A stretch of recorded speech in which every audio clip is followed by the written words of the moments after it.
The sky was supposed to fall in silence. Instead, it screamed. A burning object tore through the clouds above the Grand Line, splitting the heavens like a divine judgment. The sea below boiled as if the world itself sensed an intruder, something not born of this age, this planet, or its rules. Pirates across the horizon felt it in their bones. Marines froze mid-command. Even the Sea Kings sank into the depths, afraid. Whatever was falling from the sky carried a pressure so immense that the world of One Piece seemed to hold its breath. And when the light finally struck the ocean, one question echoed across fate itself. What happens when a man who can move worlds lands in a world ruled by dreams, freedom, and piracy? The crash did not create an island. It erased one. A remote, unnamed stretch of sea vanished beneath a column of steam and shattered water, waves racing outward like fleeing witnesses. For a long moment, there was nothing but silence and mist. Then, slowly, a figure rose from the heart of the impact, floating above the waves, as if gravity itself had forgotten how to function. He was unconscious, dark-clad in strange, tattered clothing that did not belong to any kingdom known to the world government. His body bore no wounds, no burns, no scars, only the faint, fading glow of red and blue energy pulsing beneath his skin. He fell gently onto the surface of the ocean and did not sink. Far away, on a small island known only to local fishermen, an old man dropped his net and whispered a prayer. A god has fallen. But gods, as this world knew too well, were never what they seemed. When the man finally opened his eyes, he did not know his name. He did not know the word Krypton, or Earth, or Clark Kent. He knew only pain deep, echoing pain inside his mind, as if his past had been ripped away and scattered across the stars. Above him, the sun burned brighter than it ever had before, and with every passing second beneath its light, something inside him was changing, awakening, growing. He sat up on the water's surface, staring at his reflection in confusion. The sea should have swallowed him. It always did. That was one of the first rules of this world. And yet here he was, resting on it like solid ground. A shout rang out behind him. A small pirate vessel, barely holding together, drifted dangerously close. Its flag was unfamiliar. No Jolly Roger of legend, just a crudely painted skull wearing a straw hat. On deck stood a boy with a wide grin, scar under his eye, and eyes burning with impossible excitement. "Oi!" the boy shouted, leaning over the railing. "You fell from the sky. That was awesome." The man turned, squinting against the sun. He felt calm, safe, strong, stronger than he had ever felt before. He rose slowly into the air, hovering instinctively, and the pirate crew erupted into chaos. "He's flying. Is he a devil fruit user?" "No, idiots." He touched the sea. The boy's grin only widened. "I'm Monkey D. Luffy," he said proudly. "Now I'm going to be king of the pirates." The man searched his mind for words, for memories, for anything that made sense. Nothing came. Only a feeling, a pull toward this sunlit sky, and toward something greater. "I don't know who I am," he finally said, his voice steady but filled with quiet wonder. "But I think I want to help people." Luffy laughed, loud and fearless. "Then you should join my crew." Somewhere deep within the man's chest, something resonated with that simple declaration. Freedom, adventure, a path forward. Neither of them knew it yet, but in that moment, the balance of the seas shifted forever. Because this world already had emperors, it already had monsters, it already had gods who called themselves celestial. What it had never faced was a man who could shatter islands with a breath, outrun lightning, and hear the cries of the world itself. And as the sun climbed higher, feeding power into his cells with terrifying generosity, the man of steel took his first step into a world where dreams were weapons and infinite power would soon be tested by infinite will. The ship rocked gently as the wind carried it forward, and the man sat at the bow, staring at the horizon like it might remember him, even if he could not remember himself. The Straw Hat crew watched him from a distance at first, curiosity mixed with caution. In this world, power always came with a cost, and anyone who fell from the sky was either a miracle or a disaster waiting to happen. Luffy, of course, felt neither fear nor doubt. He sat beside the stranger with his legs dangling over the edge, chewing on a piece of meat and grinning, like this was the most normal thing in the world. "So you don't remember anything at all?" Luffy asked. The man shook his head slowly. just fragments. A voice, warmth, a sense that I was sent somewhere. For a reason. He looked up at the blazing sun again, feeling its energy soak into him like breath into lungs. And when I'm under that light, I feel like I could lift the world. Usopp swallowed hard. That's not reassuring. Zoro studied the man with a warrior's eyes. No tension, no killing intent. Yet the pressure was undeniable, like standing near a dormant volcano. If he wanted us dead, Zoro said quietly, we'd already be gone. Nami crossed her arms. Great. Another walking natural disaster. They tested him that day, though no one openly called it a test. When a sudden storm rolled in, a natural, violent, twisting the sea into jagged black mountains, Nami shouted orders. Usopp screamed, and even Zoro braced himself against the mast. The man stood. He stepped forward as the wind howled, raised one hand instinctively, and the storm split. Not slowly, not gently. The clouds parted as if sliced by an invisible blade, the rain halting midair before falling harmlessly into calm waves. The sea obeyed, flattening itself in his presence. Silence followed. Sanji dropped his cigarette. That's not a devil fruit, Robin said softly, eyes gleaming with fascination. That's something else. The man looked at his own hand, trembling now not with fear, but with realization. I didn't mean to, he said. It just felt wrong, a storm, like it was hurting the world. Robin smiled faintly. You'll fit in just fine here. News travels fast on the Grand Line, even without Denden Mushi. Fishermen spoke of a flying man who walked on the sea. A marine patrol reported a storm that vanished in seconds. A world government cipher agent quietly rewrote his report 3 times before sending it up the chain. Far away, in a gilded chamber above the Red Line, a 5 elders stared at the trembling image projected by a transponder snail. That man, one of them said slowly, is not bound by the sea, and either clenched his fist. Then he is a greater threat than any devil fruit user. He must be erased. Back on the Straw Hat ship, the man finally chose a name. I think I used to be called Kal, he said, the words surfacing from somewhere deep and aching. Kal feels right. Cool, Luffy said instantly. Kal it is. And just like that, it was done. No oath, no background check. Just a shared laugh and a journey forward. Their first true test came at the edge of a lawless island, ruled by a minor pirate tyrant, a man who demanded tribute from every ship that passed. Villagers watched from behind broken walls as the Straw Hats approached, expecting bloodshed. Kal stepped off the ship and walked toward the shore alone. Cannons fired. The iron shells struck his chest and fell harmlessly to the sand, flattened like tin toys. Gasps rippled through the crowd. Kal looked up at the fortifications, eyes narrowing not in anger, but in disappointment. Then he moved. He crossed the distance in a heartbeat. Walls shattered not from punches, but from displaced air as he passed. He lifted the pirate captain by the collar, with one hand, gently, almost sadly. You don't need to do this, Kal said. You don't need to hurt people to be strong. The captain laughed hysterically, fear cracking his voice. You don't understand this world. Kal released him. The pirate collapsed, sobbing. When it was over, no one was dead. The villagers stared in disbelief as their tyrant fled into the forest, broken not in body, but in spirit. That night, as the villagers celebrated, Luffy sat beside Kal on a rooftop, watching lanterns float into the sky. You're really strong, Luffy said. Like, really, really strong. Kal smiled faintly. So are you. Luffy laughed. Yeah, but I still gotta get stronger. Kal looked at him, really looked at him. A boy chasing freedom with nothing but will and faith. Something in Kal's chest ached again, not pain this time, but purpose. Luffy, he said quietly, if I ever become a problem, promise you'll stop me. Luffy didn't hesitate.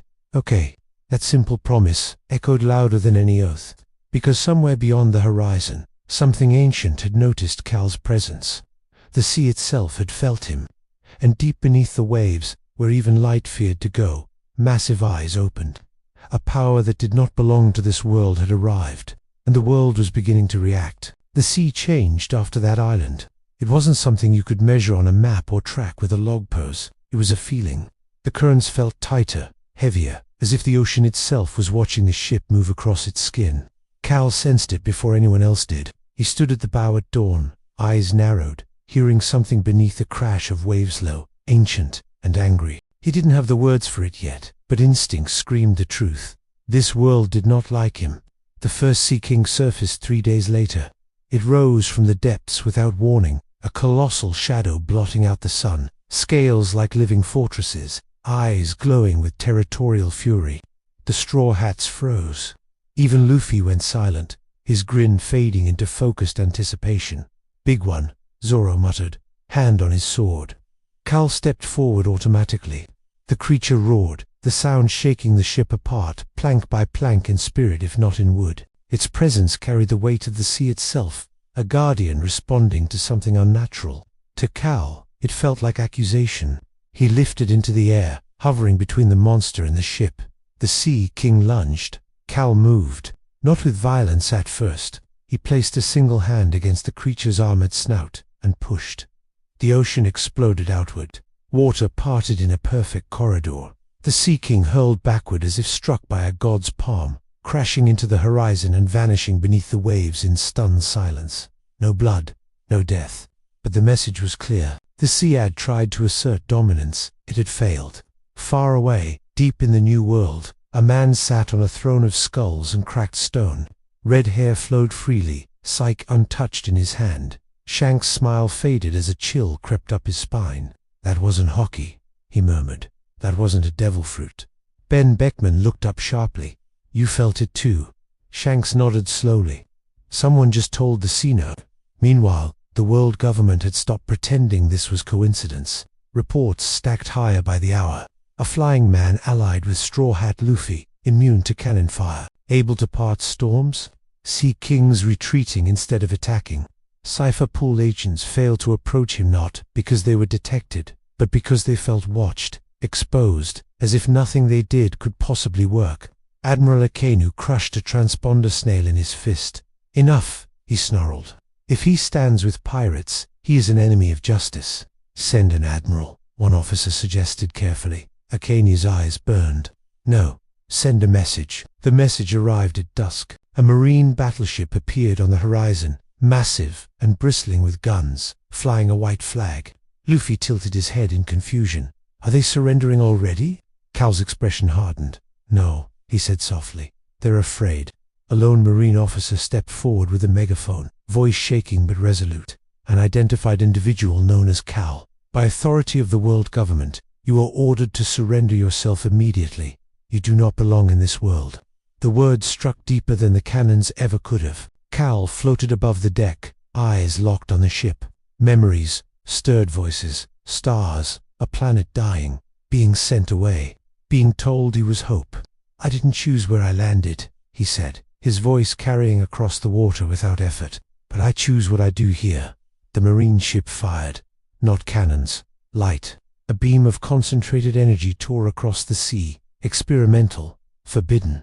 It struck Kal square in the chest. For a fraction of a second, the world held its breath. Then Kal opened his eyes, and they glowed red. The beam vanished, erased by heat vision so intense it boiled the ocean beneath it. Kal did not counterattack. He descended slowly to the water's surface, eyes still burning, fists clenched. "Liff," he said. The battleship turned around immediately. That night, the Straw Hats were quieter than usual. Usopp finally broke the silence. Usopp destroyed them. Kal nodded. "I know. Why didn't you?" Kal looked at the stars, at a sky that felt unfamiliar and yet painfully close to home. "Because if I start deciding who deserves to be destroyed, I don't know if I'll stop." Luffy stared at him for a long moment, then smiled not wide, not careless, but certain. "That's why you're okay." Kal exhaled, tension easing slightly. But somewhere else, far beyond the Straw Hat's path, another presence stirred. On an island wreathed in clouds and lightning, a massive figure laughed thunderously. Guerrera saw the sky sent us a monster. Whitebeard rose to his feet, power rippling through the air. "I want to meet him." And fate, already bending under infinite power, began pulling the strongest beings of this world toward one inevitable collision. The meeting was not planned. In a world ruled by chance, will, and chaos, the strongest forces never needed invitations. The sea grew unnaturally calm as the Straw Hat ship entered a stretch of water no log pose could explain. The air felt heavy, ancient, like history itself was pressing down. Kal felt it immediately. His skin tingled, senses stretching outward, touching something vast and immovable ahead. Luffy leaned over the railing, eyes sparkling.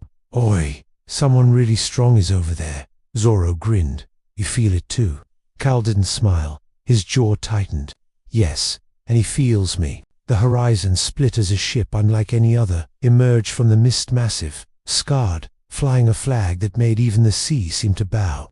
Pirates across the Grand Line whispered that flag like a prayer or a curse.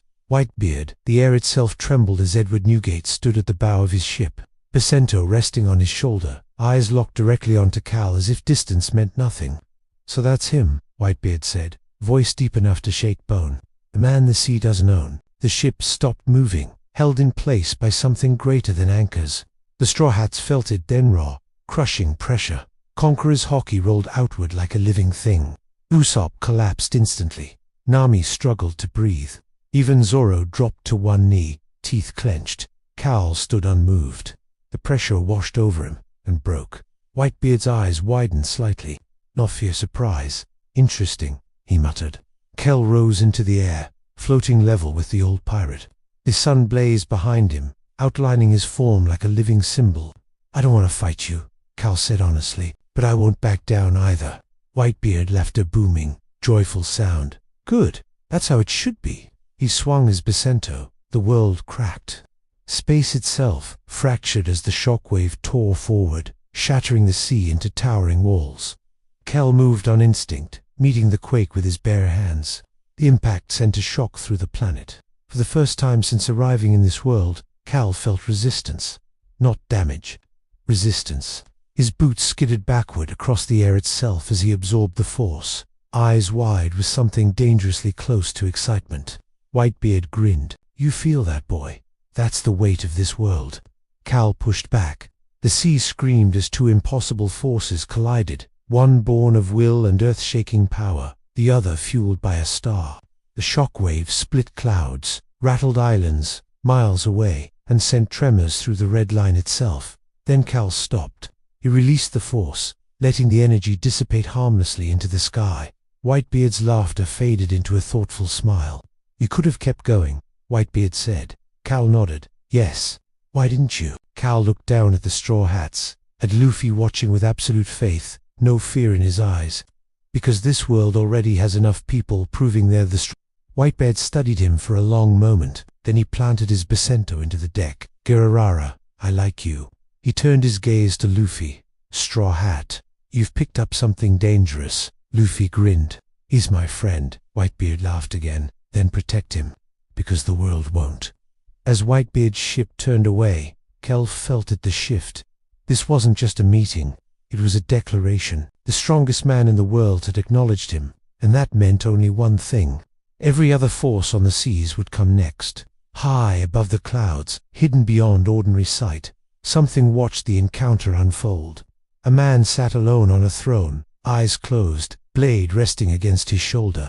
Dracul Mihawk opened his eyes. A man who does not need a blade, yet challenges the strongest. His lips curled into a faint smile. "I wonder," Mihawk murmured, "if he can bleed." The hunt had begun. The challenge came at dawn. Kal felt it before he saw it, a razor-sharp focus slicing through the morning air. So precise it made even his heightened senses pause. The sea was calm, the sky pale gold, yet something invisible pressed against him, measuring, judging. A small boat waited ahead. One man stood upon it, black cloak, massive sword resting casually on his shoulder, eyes like a predator who had grown bored of prey long ago. Dracul Mihawk. Zoro's breath caught in his throat. His hand trembled on Watto Ichimonjivat's. Him. Luffy tilted his head. He looked strong. Mihawk's gaze never left Kal. "So," Mihawk said, voice cutting clean through the air, "you are the one who denied the sea, stood against Newgate, and remained unbroken." Kal floated forward slowly, feet lifting from the deck. "If you're looking for a fight, I won't run." Mihawk's eyes narrowed not with anger, but interest. Good. The sword moved. No warning, no wasted motion. A slash so refined it didn't tear the air. He raised it. Kal raised his arm. The impact struck like a mountain dropped from the sky. The force hurled Kal backward, skipping him across the sea for miles before he stopped himself. boots digging into empty air. For the first time, his arm burned. He looked down. A thin red line marked his skin. Blood. The world seemed to freeze. On the ship, Zoro's eyes widened in disbelief. "He cut him," Mihawk smiled faintly. "So you can bleed?" Kel returned in an instant, sonic boom trailing behind him. He didn't strike. He hovered inches from Mihawk, eyes locked onto his. "You're not testing my strength," Kel said quietly. "You're testing my control." Mihawk nodded. "Precisely." Kel exhaled, steadying himself. The sun climbed higher, energy flooding his body, power begging to be unleashed. He felt it now, the terrifying truth. If he fought seriously, Mihawk would die. That terrified him more than the blade ever could. Mihawk swung again. Cal caught the blade between his palms. The force should have split countenance. Instead, the shockwave shot straight upward, tearing the clouds apart like fabric. Mihawk's eyes widened, not in fear, but exhilaration. "You restrain yourself," Mihawk said. "Why?" "Because power, without restraint," Kel replied, voice heavy, "is tyranny." Mihawk laughed softly. He pulled his blade free and stepped back onto his boat. "Then you are not my enemy," he said, "nor my prey." He turned away, cloak snapping in the wind. "But remember this, skyborn man. One day, restraint will not be enough." The boat drifted away. Cal returned to the ship, the cut on his arm already healing. But the feeling remained. Vulnerability, limitation, choice. That night, Robin approached him quietly. "You're changing the world," she said. "Whether you want to or not." Cal stared at his hands. "I'm afraid of what happens if I stop holding back." Robin met his gaze. "Then make sure the right people are beside you when that day comes." Far above, behind holy walls and false divinity, the 5 elders reached a silent decision. "A pirate protected by a god," one said coldly, "cannot be allowed to exist." A final order was issued. Not an admiral, not a fleet, a weapon. And as the Straw Hats sailed forward, laughing under starlight, Kel felt it a shadow on the future so dark that even the sun seemed to dim. Something was coming that would force him to choose, not between strength and restraint, but between hope and annihilation. The sea went silent the day the weapon awakened, not calm, not peaceful. Silent like the world itself had stopped breathing.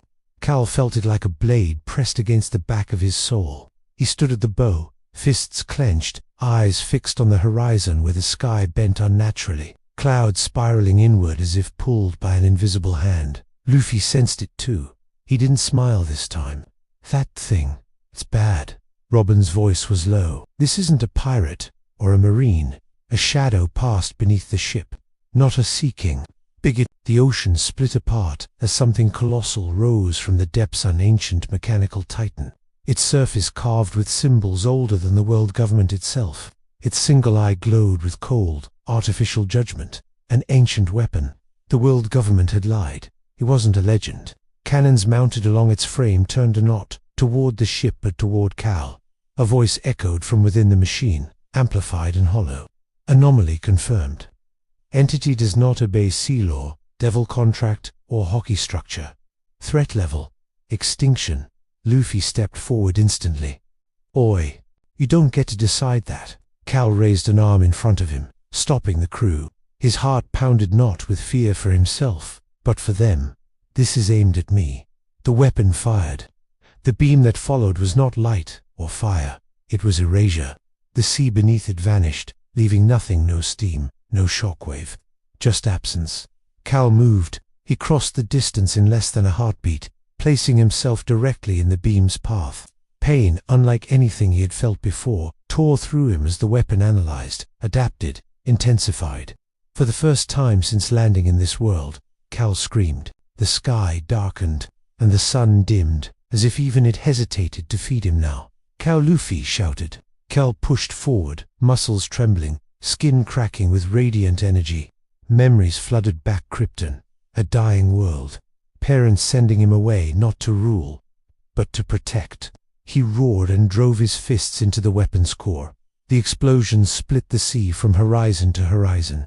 When the light faded, the Titan collapsed, sinking back into the depths, broken beyond repair. Cal fell with it. He struck the ocean and sank. Luffy didn't hesitate. He dove in after him, despite everything the sea represented. Zoro followed. Sanji followed. Logic, fear, consequence, none of it mattered.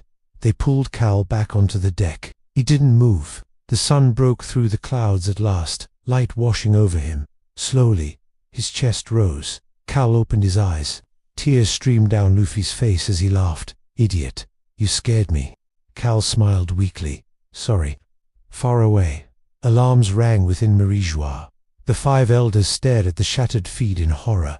"He survived," one whispered. Another closed his eyes. "Then the era of control is over." Kal sat up slowly, looking at the crew around him. "They won't stop." Luffy grinned, fire blazing in his eyes. "Good, neither will we." Above them, the sea raged not in anger, but in acceptance. The god had chosen a side, and the world would never be the same. The world reacted in waves. Islands that had never known fear began whispering a new name. Pirates drank and argued over rumors. Marines tightened their grip on rifles they suddenly no longer trusted. The balance that had held the seas in a fragile, blood-stained order was cracking, and everyone could feel it. Kal felt it most of all. Since the battle with the ancient weapon, something inside him had shifted. The sun still fed him power, but now there was resistance in his own heart await.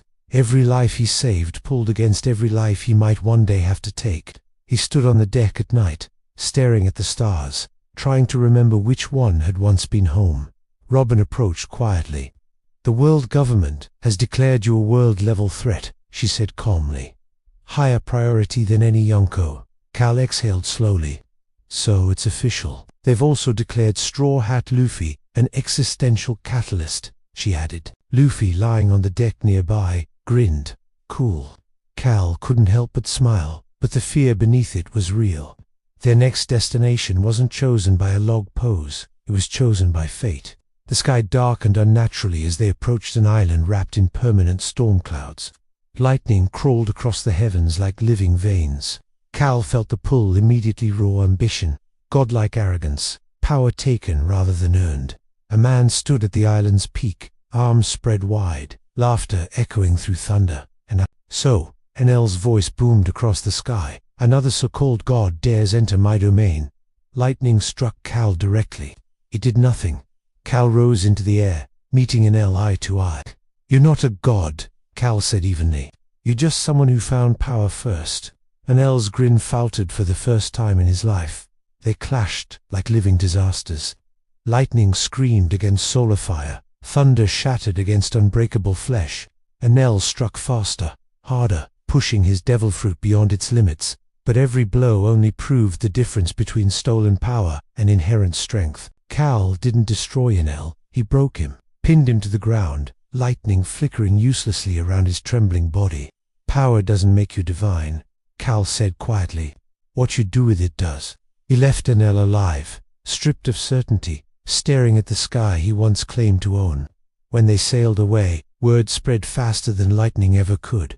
A god had fallen, and pirates began to believe something impossible. Hope, but hope attracts monsters. Deep within the darkness of the new world, a laugh echoed sharp, cruel, delighted. "So that's the man who scares the world," Blackbeard said, eyes gleaming. "Power like that? It shouldn't belong to anyone." He slammed his fist into the air, darkness swallowing light itself. "Zahahaha, I'll take it." The collision everyone feared was inevitable now. The sea itself seemed to recoil as Blackbeard made his move. The Straw Hats felt it before they heard it, a suffocating pull, like gravity had suddenly remembered them. The sky darkened, not with clouds, but with absence, as if light itself was being dragged away. Kal stiffened instantly, every instinct screaming warning. "This power," he whispered. "It's wrong." A massive island loomed ahead, its shores fractured, its land scarred as if it had been gnawed by darkness. Blackbeard stood at the center of it all, arms spread wide, grinning like a man standing at the edge of destiny. "Zahahaha, so you finally came to me, Skyman." Kal floated forward, placing himself between Blackbeard and the ship. "You don't want this." Blackbeard's grin widened. "Oh, but I do. You see, your power, it doesn't belong in this world, which means it's perfect for me." The darkness surged. For the first time since arriving in this world, Kal felt himself pulled not just physically, but existentially. Blackbeard's gravity dragged at his very being, suppressing, crushing, trying to pin him into the rules of this world. Kal slammed into the ground. The island shattered beneath him. Luffy screamed his name. Kal struggled to rise, but his strength faltered. The sun was still there, but something was blocking it, muting its voice inside him. Blackbeard laughed. "Zaha! You bleed, you fall, and now you kneel." Kal looked up, eyes burning, not red. "But God—" "No," he said quietly.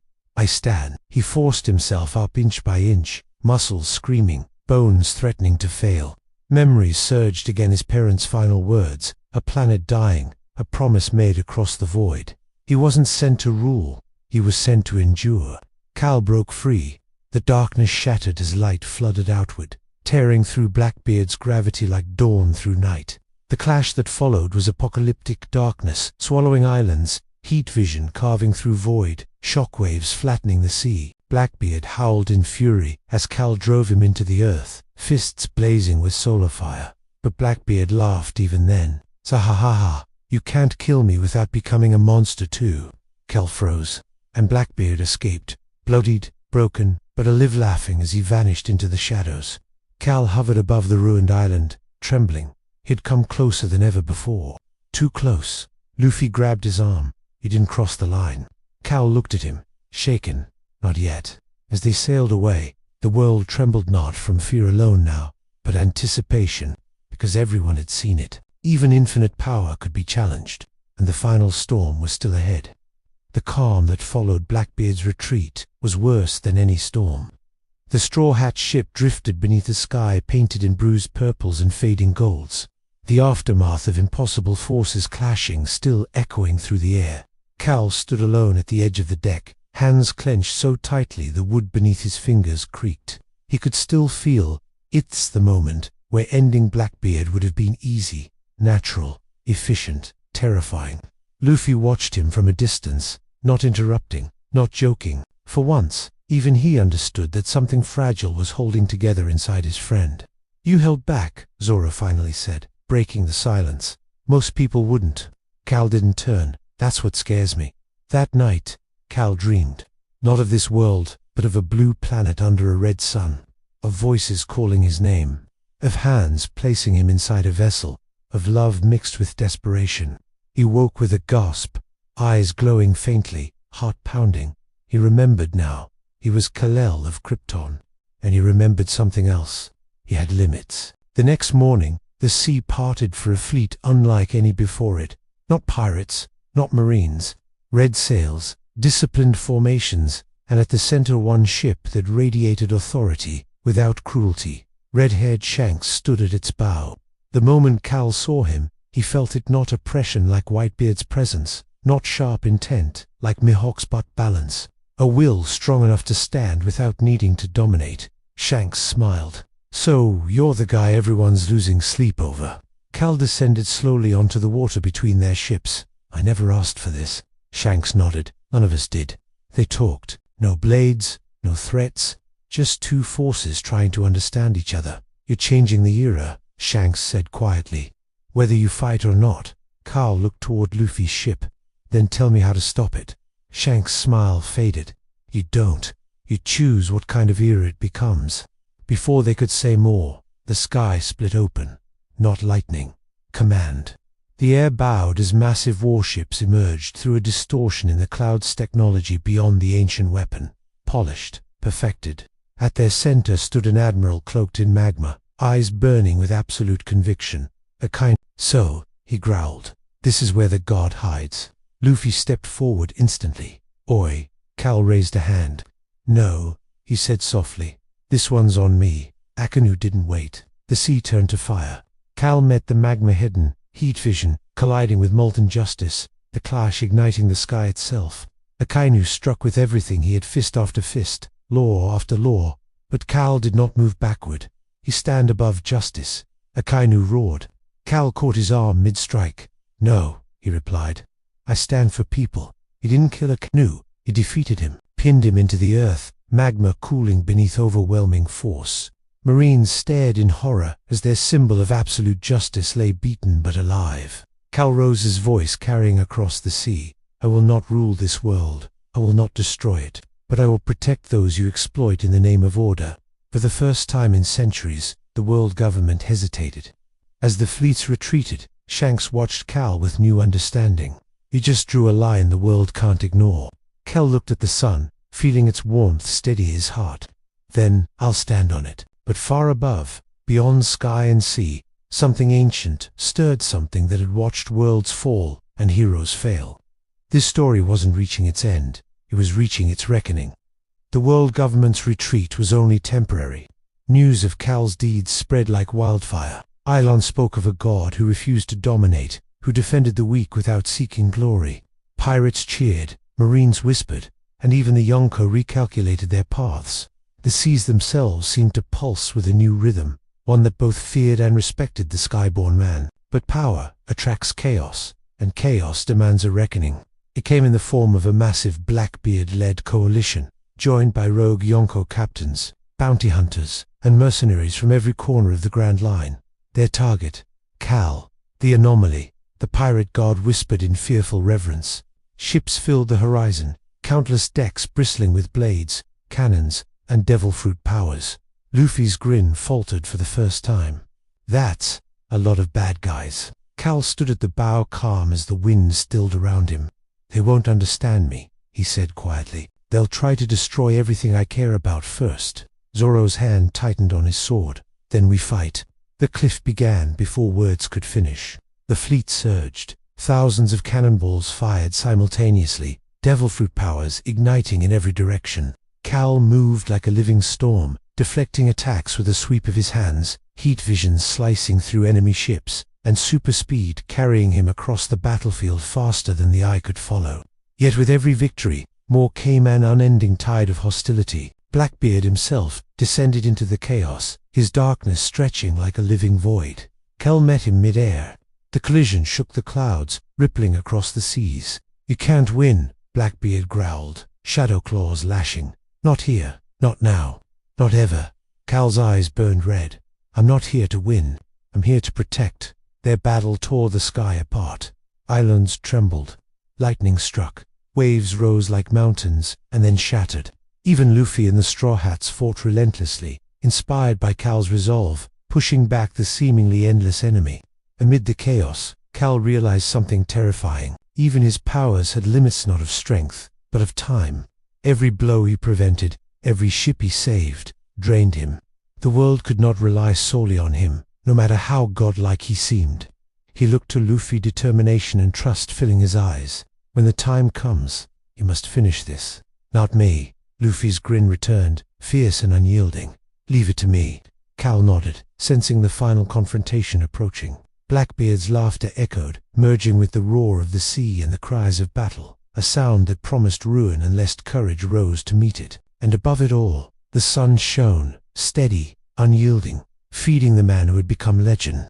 The final confrontation came at sunset. The horizon burned with the light of the sinking sun, casting blood-red reflections across the shattered seas. Kal hovered above the remnants of islands, battle-scarred ships drifting like debris around him. Blackbeard's shadow stretched across the water, enormous and unnatural, tendrils of darkness writhing like living serpents. The air itself trembled as the two forces faced each other, the world holding its breath. "You've done well," Blackbeard sneered, "but it ends here. I will take your power, and this world will kneel to me." Kal's gaze hardened. "I don't need to fight to dominate. I fight to protect. That's the difference." The clash began with unimaginable ferocity. Darkness collided with solar fire, shockwaves leveling what remained of islands, tidal waves tossing ships like toys, and the very air splitting with thunderous force. Blackbeard lashed out, aiming not to kill but to overwhelm, to corrupt, to consume. Kal responded instinctively, heat vision cutting through void, fists shattering shadowed limbs, speed so blinding it became almost invisible. Every strike carried weight, not just physical, but moral. Every time Kal held back, he made room for hope to live. Every time Blackbeard attacked, he tried to extinguish it. The ocean itself seemed torn between them, waves rising and falling, like a heartbeat gone mad. Then came the moment of reckoning. Blackbeard unleashed the full force of his darkness, a void so immense it seemed capable of swallowing the sun itself. Kal's body glowed, eyes blazing red, muscles straining, energy radiating outward in a protective dome that pushed back the void. Islands cracked under the strain, lightning danced across the sky, and even the Straw Hats felt the world itself bend around the struggle. Kal knew what he had to do. Not to win, not to destroy, but to end the threat before it became endless. Channeling everything, every ounce of sun-fed power, every instinct of protection, he moved faster than the eye could follow, entering the heart of Blackbeard's void. "Your world doesn't belong to darkness," Kal shouted, voice amplified across the seas. "It belongs to those who live in it." The clash erupted inside the void itself. An explosion of light and shadows so intense it ripped the clouds apart, sending shockwaves across the Grand Line. When the dust settled, Blackbeard was gone, cast into the depths by forces beyond comprehension. Not dead, but contained, powerless for now. The sea stilled, the sun reclaimed the sky, and the air itself seemed to exhale relief. Kal floated above the calm water, breathing heavily, the weight of everything pressing down on him. Luffy approached, eyes wide, but smiling. "You did it? You saved everyone?" Kal looked out over the horizon, the world still vast, still dangerous, still alive. "I didn't do it alone. I can't do it alone. The world needs people to fight for it, too." Luffy laughed, fists pumping the air. "Then we'll do it together. Pirates, gods, and everyone in between." The Straw Hats cheered. Islands far and wide felt the shift. The Grand Line itself seemed to pulse with possibility, a world where infinite power could exist not as a weapon of destruction, but as a shield for hope. Above the horizon, the sun set fully, casting long shadows over the waters, reminding all who saw it that even gods must walk among mortals, and that every choice, every act of courage ripples through the world. Kal smiled faintly, feeling the warmth of the sun on his face. He had landed in a strange world, full of dangers, dreams, and impossible seas. He had faced gods, monsters, and tyrants, and he had survived. More importantly, he had chosen to protect, not dominate. The adventure was far from over, but for the first time, he understood his place, not above the world, not beyond it, but within it, standing with those who dared to dream, fight, and live. The seas of the Grand Line stretched endlessly ahead, filled with wonder, danger, and infinite possibility. And above it all, a man born of another world flew, not as a conqueror, but as a guardian.